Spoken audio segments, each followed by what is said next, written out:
Good evening and welcome to the Job Search Solution radio program where we talk about looking for a job, changing jobs, changing careers, hiring. And as always, we begin with a prayer. Dear God, grant us thy peace and thy mercy, thy will be done. And in this session, we're going to talk about counteroffers. It begins with an email I got from a candidate the other day. Dear Tony, you may not remember me, but about 6 months ago, I came to you looking for a job and you got me an offer. My company at the time when I went in to resign gave me a counteroffer. You told me that it wasn't a good idea to take the counteroffer, but I did. And my gosh, you were absolutely so right. I've enclosed my updated resume.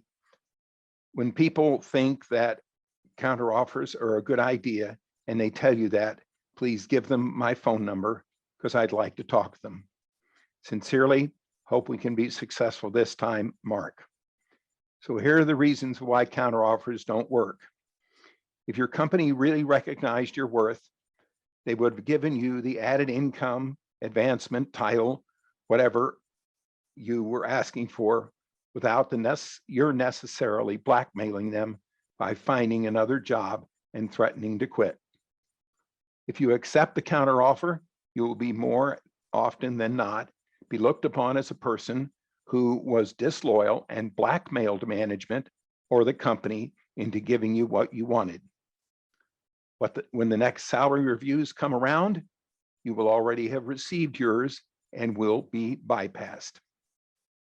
The reason you were made a counteroffer is because at the moment, your organization needed you worse than you needed them.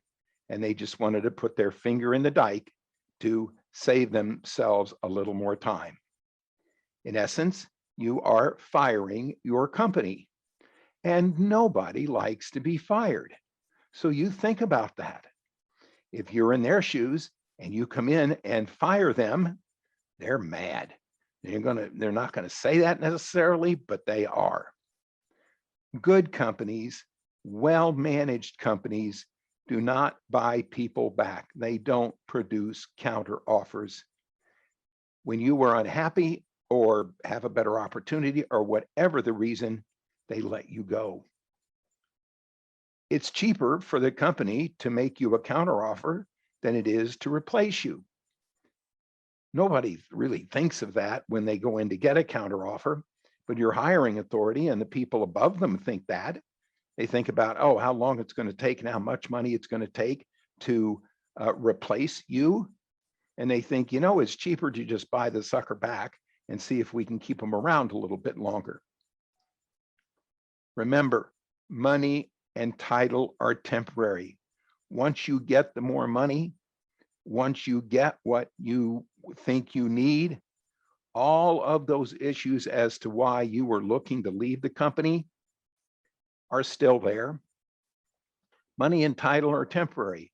They only mask over the real problems and the real reasons as to why you've decided to leave the company. So don't let them kid you. You think you're going to get more money out of them or a better title or a promotion and things are going to change. They're not. The emotion of the moment, all of a sudden being made feel special, overrides the logical common sense that forced you to go out and look for a job to begin with. They're going to tell you how much they love you, how much they want you, how much you are needed by the company, and they're going to make you feel real special until, of course, they find somebody to replace you. The trust relationship that you had with your employer is no longer there. It's adversary. Your relationship is adversary. Now, the fact that you can't be trusted anymore affects everyone you work with. You caught management with their pants down, and nobody likes getting caught with their pants down. You leaving the company is going to cause others to have to cover for you, and everybody knows that. And the others that are going to have to cover for you don't like it, so they're going to try to save this difficult situation as fast as they can. Losing an employee never comes at a good time, ever, ever, ever. The world is motivated by self-interest.